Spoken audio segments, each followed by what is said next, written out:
Hammaga xayrli kun. Assalomu alaykum qizlarjonlar.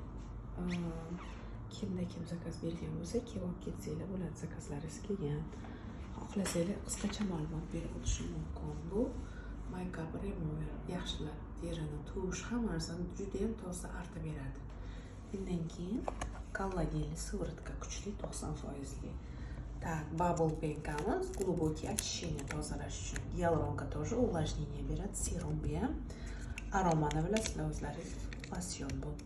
Так, umvolka kattasidan kelgan. Buni обязательно kichkinasi ham bor. Kattasini olish majburiyatda emas, mana kichkinasi ham bor. Bu yengillikdan ishda.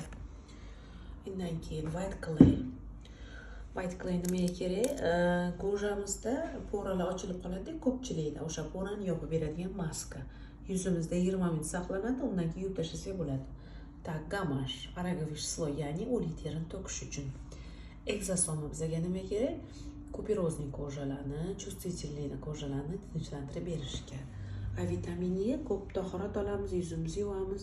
Bu kuchli увлажнение beradi. Ulitkali kremimiz juda ham lifting berib, tortib, yaltiratib berish xususiyatiga ega. Aloy o'g'ridan qolgan dog'lar, akne o'shalarni lecheniya qiladi. Bu umoldan kichkinasi bor, yuz yuvadigan penka qisqasi. Azulin kojamizni tinchlantirib beradi. Bular SPF kalar. Xullas shulardan iborat.